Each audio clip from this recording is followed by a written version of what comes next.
Good evening, welcome. It's SportsCenter from the nation's capital. Scott Van Pelt. We're going to head right back to Tucson, visit with Jaden Bradley in just a moment. We have Bad Beats. We have Stanford Steve here for that. Also, that fluid list he talked about, the number of teams that can win a national championship, it has changed. We will update that. First, how the Big 12 regular season title was won by Arizona on senior night. How else could this go? This one goes the other way, and that's Furries with a beautiful little hezzy on the drive. And there's the attacking move there from Bradley. 7-point lead. This guy makes everything go. High arcing teardrop. Bradley off glass. After Bradley missed earlier, Owaka got that. Get that bucket correct. There's the high arcing alley-oop. Koa Pete on the business end. And in the end, it's a 16-point dub for Arizona. And yeah, they lost a couple in a row. They lost it on the road on a big Monday against Kansas, then went home and lost to Texas Tech. A couple of losses back-to-back. But you heard Boog and Fran talk about maybe it helped refocus this bunch. They got healthy, and it's 28 victories in the first 30 games for only the third time in the storied history of Arizona basketball. Hadn't done it since McConnell and Gordon in the 13-14 campaign.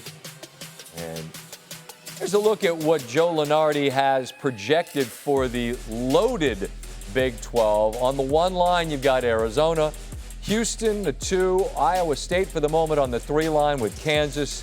And you got Texas Tech, who's got some incredible victories on the 4 line.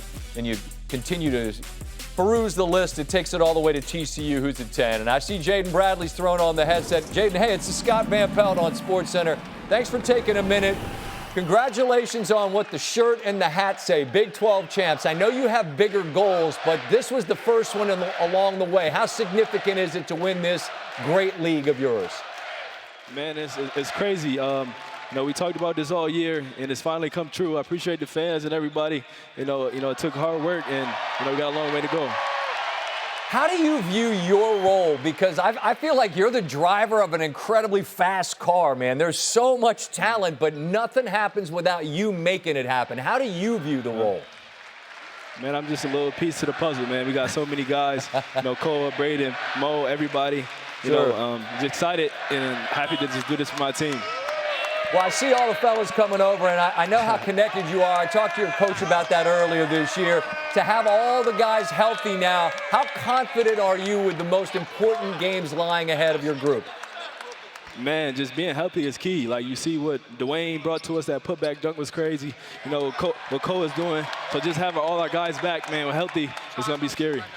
All right, I know you guys got some celebrating to do. I want to just close with this. Your college journey didn't start, Jaden, here, but it ends in McHale, it ends in Tucson. What will this program and the place mean for you for the rest of your life? Man, Tucson is a special place. McHale, the best fan base in the country. We got the best gym, from top to bottom. And, just proud to be here, be in Tucson, and just play for McHale and play for Tucson. All right, well, I'm going to let you get to those folks and celebrate with them. Bear down, my man. I appreciate you taking the time. Stay healthy and enjoy the journey, all right? Bear down, appreciate it. 40 career victories, breaks a tie with Brad Stevens for the most by any Division I head coach in the first 5 seasons. Stevens a runner-up twice. Lloyd trying to get to the Final Four for the first time. He had a great gig up in Gonzaga. This was the one job he said he'd leave for, and it's been a wise decision. Zona keeps rolling. They're now 10-2 against the AP Top 25, just the 6th team since the poll was formed back before 1950 to rattle off 10 Top 25 wins.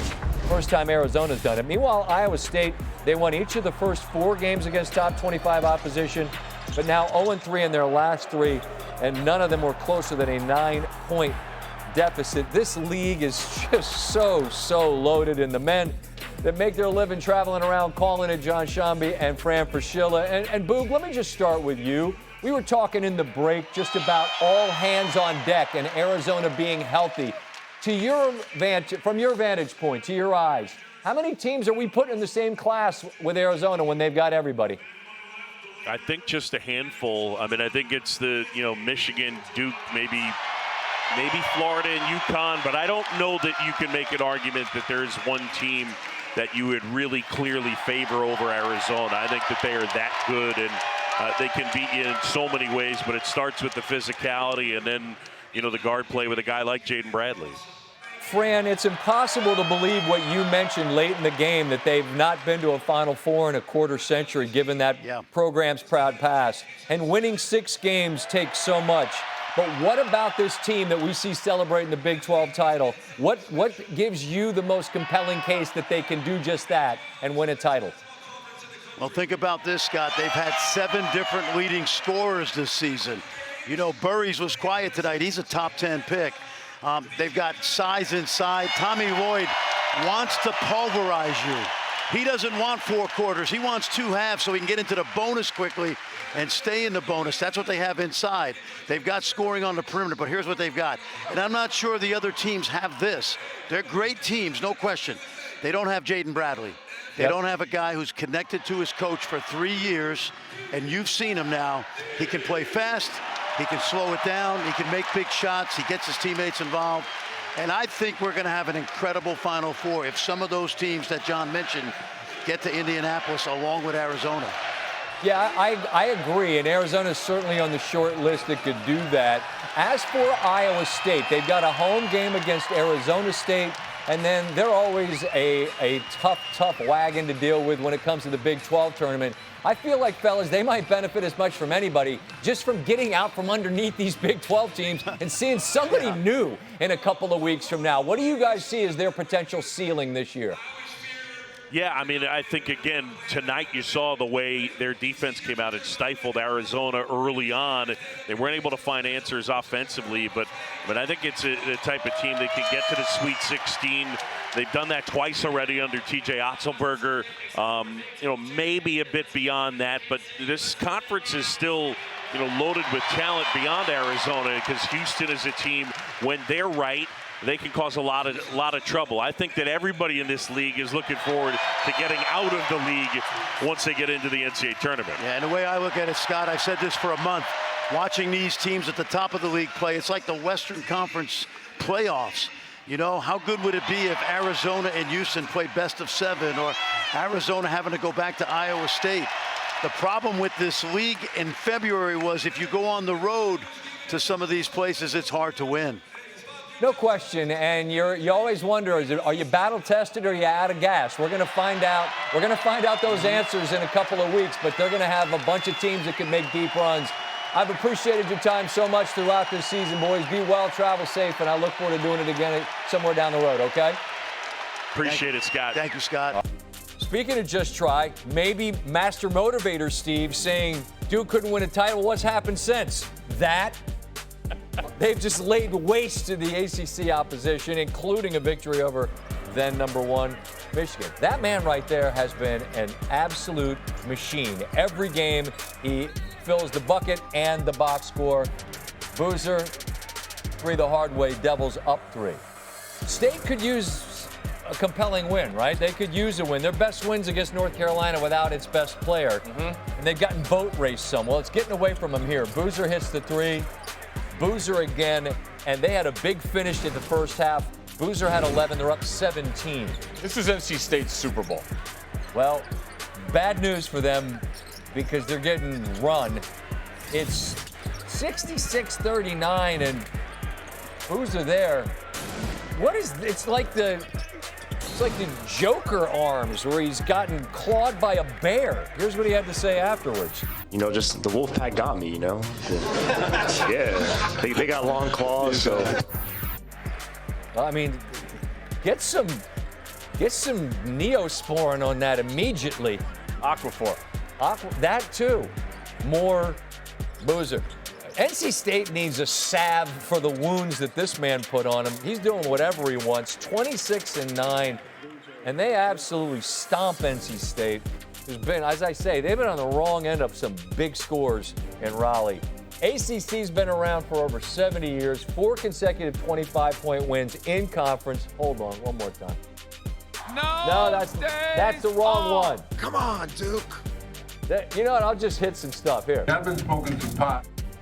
Yeah, not really. That's Don Nelson.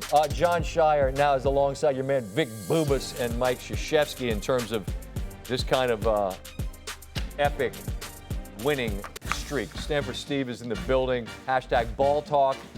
Updated version of SV Pod, award-winning. Some award. We talked for like an hour and 50. February the 17th, you unveiled your first pass at this. And again, 21 straight years. Check the tape. The winner's been on the list. You had 5 from the Big 12. There they are. You had 5 from the Big 10. You had 1 from the Big East. You had 1 from the SEC. That was the dozen that you had. But you told us then. Yeah. Subject to change. Yep. Fluid. You would revisit in March. Yes. Well, it's March. Yep. We took another swing at it, and There you go. there's the new list. There are 2 new teams. There is 1 subtraction. Let's start with the new teams and the very obvious inclusion of the Brotherhood. Duke, what'd they do to catch your eye and earn your trust? They've played their best basketball in the last 4 games. You know, you talked about what they were, and I talked about what they were before that. 208th in free throw shooting. Cam Boozer looked a little overwhelmed at times, against other bigs. He's slowed down. But the other guy is right here is Dame Sarr. He's got 7 threes in his last 4 games. It took him about 13, his last 13 games, you go back, to have him make 7 threes. His defense is pro level. You saw that against Michigan, how he slowed Cadeau down. They have slowed down. Boozer's a lot more relaxed. He looks a lot more comfortable, and that's what I wanted to see in this stretch of games, and Duke showed it to me. Their defense is unbelievable of late, and maybe master motivator, maybe the folks in Durham were like, hey, thanks for that, Steve. They look like a motivated team the last 4 games. I'll just say that. Pushing buttons over here. I was apoplectic that January, February Izzo, that Go Green, Go White wasn't on the initial list. They are now. Why? I look at what they've done since I made that list. I mean, it's a bunch of impressive wins. They're going to defend. They're going to rebound. They get that. That's a big-time bonus for me. Well, they shot it great in Bloomington on Sunday against an Indiana team that could have used a victory. And Fears leads the nation in assists per game, so that's that. Now, there is one team from the Big Ten that drops out, and it's a team that are coached by a guy that you and I both love. We think Painter's as good as anybody. They started the year number 1, and that's Purdue.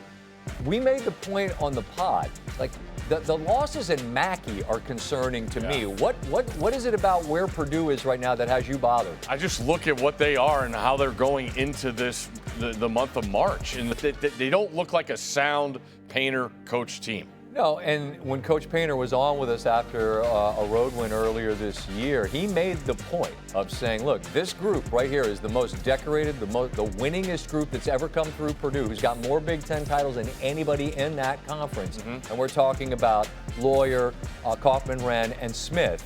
And for that, you don't get that kind of continuity. And for them to look, as you say, and I'm with you, they don't look connected. And that's, you wonder, what is the disconnect for somebody that's as talented and successful and has been together this long? That would have me troubled if I was in West Lafayette. No doubt. It doesn't make sense to me.